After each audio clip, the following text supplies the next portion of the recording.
Les fonctions date et heure d'Excel vont vous permettre d'encoder automatiquement la date du jour et l'heure au sein d'une feuille de calcul, et vont vous permettre également d'effectuer des calculs de planning horaire, mais aussi d'effectuer des calculs de retard dans des factures par exemple. Ouvrez l'exercice s'appelle fonction date, l'onglet date. Nous retrouvons donc tout ce qui concerne les dates dans l'onglet formule, et date et heure vous propose toute une série de fonctionnalités. Alors, la fonction donc qui va vous permettre d'afficher donc aujourd'hui avec l'heure, donc, et la fonction tout simplement donc maintenant. Donc maintenant, qui s'écrit donc toujours précédé d'un égal puisqu'il s'agit d'une formule, maintenant, et puis rien comme paramètre. Donc vous avez ainsi précisé directement donc l'heure et le jour au sein de la formule. Aujourd'hui est une seconde formule, à nouveau sans argument, qui précise uniquement donc la date sans précision à propos de l'heure. Il est intéressant d'isoler le mois, donc tout ça pour effectuer des calculs. Fonction donc mois, va vous afficher donc ici mois, mais qui doit se rapporter bien sûr à une date. Donc cette fois-ci, il faut préciser un argument, et donc je viens ici lui dire que je souhaite calculer le mois d'une date précise qui est, en l'occurrence ici, le 16 janvier 2015. Donc il va m'afficher comme réponse 1, donc il me signifie c'est le premier mois de l'année. L'année en cours, idem, date et heure, année, à nouveau, il doit être indiqué donc de quelle date vous souhaitez extraire l'année. Je saisis ceci, et puis j'ai OK. Un peu plus compliqué, le jour, date et heure, jour, à nouveau, ici, et on sait que c'est le 16e jour du mois. Le numéro du jour dans la semaine, date et heure, jour sum. À nouveau, il me demande d'aller saisir une date, donc celle-ci. Et cette fois-ci, donc, il va me préciser 6. Or, nous sommes jeudi, qui n'est pas le 6e jour de la semaine. Alors attention, donc, ici on va devoir argumenter autrement. Donc, le type retour renvoie un chiffre entre 1 et 7 qui désigne le jour de la semaine. Oui, c'est ce qu'on souhaite. Type retour, un nombre, si dimanche est 1 et samedi est 7, utilisez 1. Si lundi vaut 1 et dimanche 7, utilisez 2, c'est notre cas ici en Europe. Et si lundi égale 0 et dimanche 6, utilisez 3. Donc dans notre cas, je vais simplement ici utiliser 2. Et je sais ainsi que je suis au 5e jour de la semaine, donc oui, jeudi. OK. Alors, calculer une date à partir du jour, du mois et de l'année. Donc je me positionne donc ici en B15 et je viens cliquer cette fois-ci sur la fonction donc date. Date qui renvoie un numéro qui représente la date dans le code de date et d'heure d'Excel. Donc je vais préciser l'année ici, le mois ici et le jour ici. J'arrive ici à un numéro, donc un nombre au fait, puisqu'Excel donc lui ne travaille pas dans un système avec des jours, des mois, des années, mais plutôt additionne donc un nombre de jours depuis le 1er janvier 1900. Et donc nous en sommes au 41 millième 998 jours. Donc c'est comme ça qu'il travaille. Et alors il y a un système de conversion, donc mois par mois, année par année. Ok. Donc c'est une manière donc de définir donc les dates. Alors pour extraire l'heure cette fois-ci, pour obtenir un nombre entier, donc je vais utiliser la fonction heure, numéro de série. Donc cette fois-ci je ne viens plus sélectionner la date, mais bien sûr ici puisque j'ai une indication de l'heure. aujourd'hui avec l'heure. Ok. Alors, donc maintenant, en B18, donc cette fois-ci, j'ai utilisé la fonction date et heure. Donc maintenant, et donc, je vais avoir un affichage de la date et de l'heure cette fois-ci, et je vais venir paramétrer l'affichage de façon à ce qu'il m'affiche que l'heure. Donc je reviens pour ça dans Accueil, et je viens ici donc dans ce qui concerne le paramétrage et l'affichage. Donc je viens dans les autres formats numériques, où je peux cliquer ici sur heure,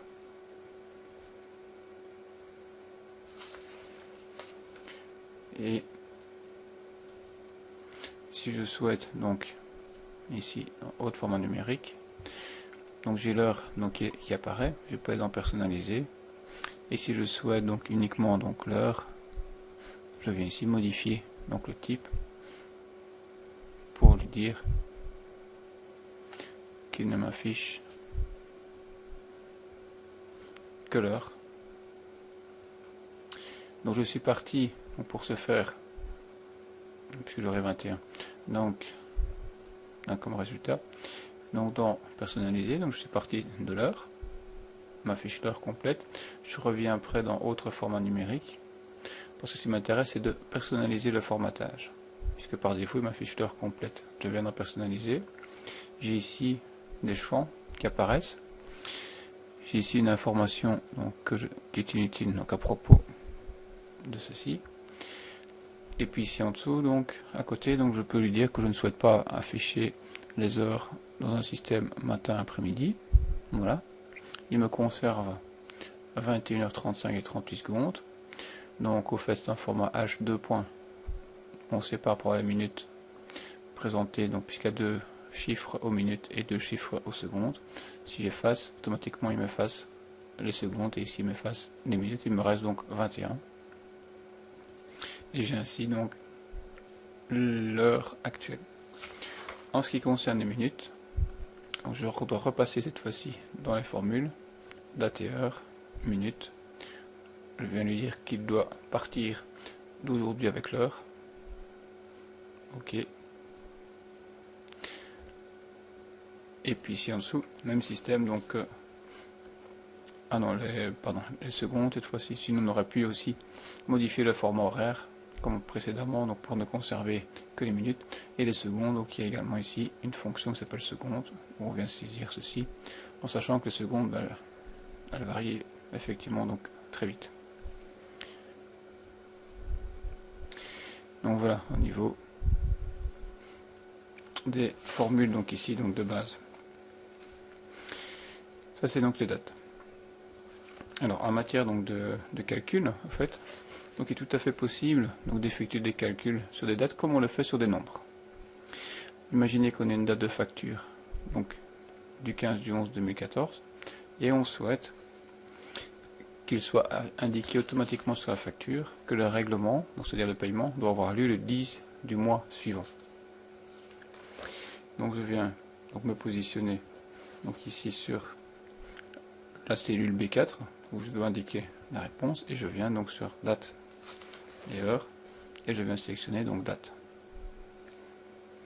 Donc au niveau de la date, donc je dois évidemment au niveau de l'année venir repartir donc de l'année, et donc je peux venir ici cliquer pour dire que l'année, je viens la rechercher avec la fonction année. Année de quoi? Année de la date. Ici. Donc automatiquement ici, il est venu me rechercher donc l'année dans la date précisée donc au-dessus. Donc je peux après ne pas faire OK. Donc attention, ne pas faire OK, et bien cliquer ici donc pour retrouver au fait la formule, puisque je n'ai complété que le premier argument. En ce qui concerne le mois ici, même chose. Donc je souhaiterais donc ici passer de 11 à 12. Donc je viens sélectionner ici pour dire qu'il prenne le mois qui est précisé ici, et qu'il fasse plus 1, puisque c'est le mois donc qui suit. Et donc je peux cliquer.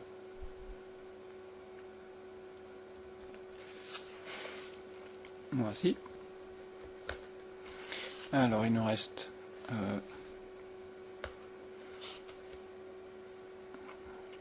attendez, parce que il ne doit pas être précisé. Donc ici c'est le mois donc de B3, donc, mais c'est le tout qui doit être plus 1. Sinon il me laisse 11. Ah, donc ceci, donc mois B3, il va me rechercher le mois qui est ici, et à ça il doit ajouter 1. Donc le 10e du mois suivant, donc ici, tout simplement je vais écrire 10, puisqu'il s'agit donc du 10e jour du mois suivant. Et cette fois-ci, donc je peux cliquer sur OK, et il vient m'écrire donc 10 du 12. Pour tester, je peux écrire par exemple donc le 5 du 1 2015, Enter, et automatiquement, qu'est-ce qu'il fait? Il vient me rechercher donc le 10e jour du mois qui suit, donc automatiquement, il passe du premier mois au deuxième mois, il me laisse bien l'année. Donc ça fonctionne donc très bien. Autre possibilité dans les factures, c'est un règlement, donc un paiement à 30 jours fin de mois. Alors, donc comment ça se passe cette fois-ci? Donc, je me positionne en B8, et je viens donc à nouveau lui dire que je souhaite une date. En ce qui concerne donc l'année, je viens prélever ici l'année ici. L'année de quoi? Je viens lui demander qu'il aille rechercher ici l'année. Donc je peux pas OK toujours. Hein. Donc pourquoi? Parce que la formule n'est pas terminée. Donc je clique ici et j'ai déjà 2014 donc qui apparaît, ce qui est correct. Alors donc en matière de mois, donc c'est 30 jours fin de mois. Donc je vais rechercher donc ici le mois et dans le numéro de série. Donc je vais rechercher B7. Donc je clique.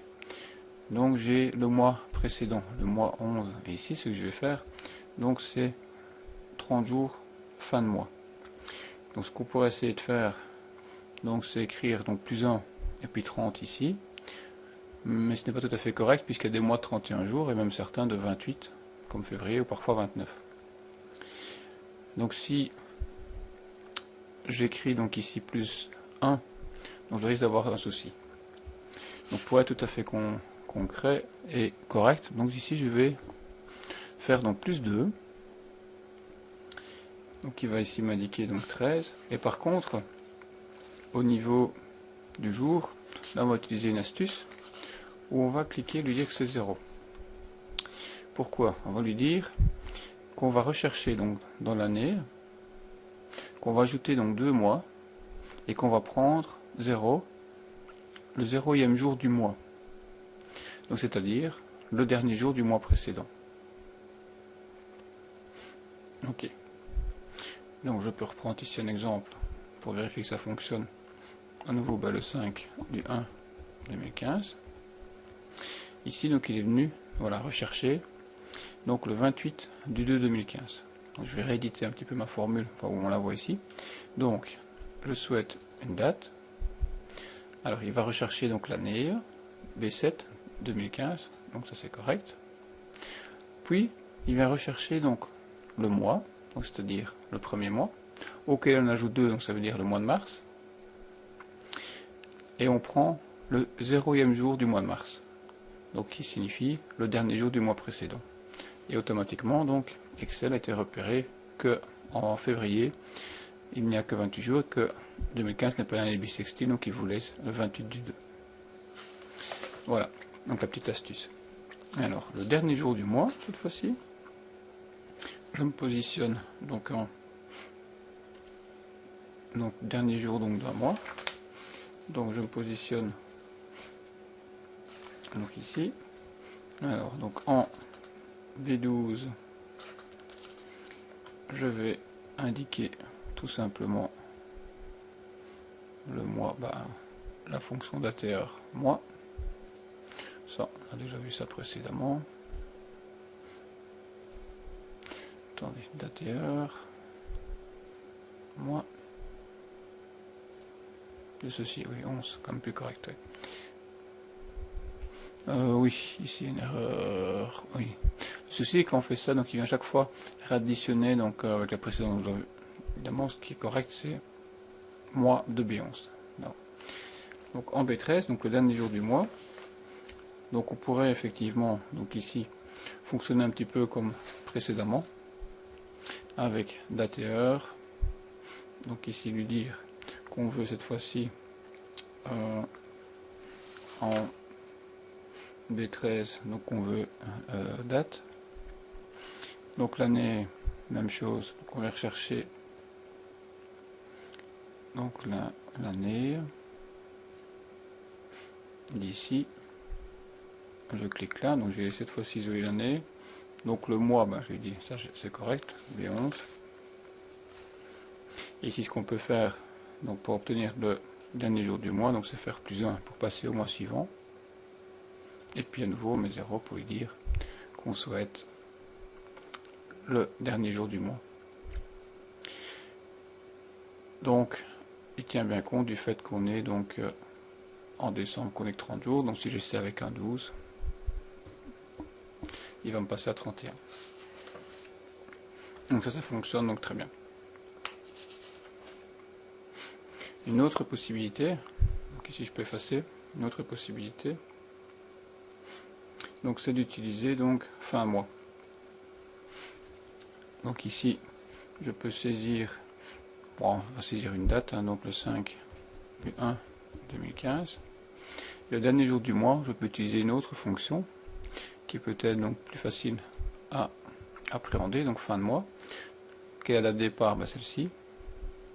Et alors ici, donc au niveau donc du mois, donc je précise là, au niveau donc du mois, il faut savoir donc ici 0, c'est le nombre de mois avant ou après la date de départ.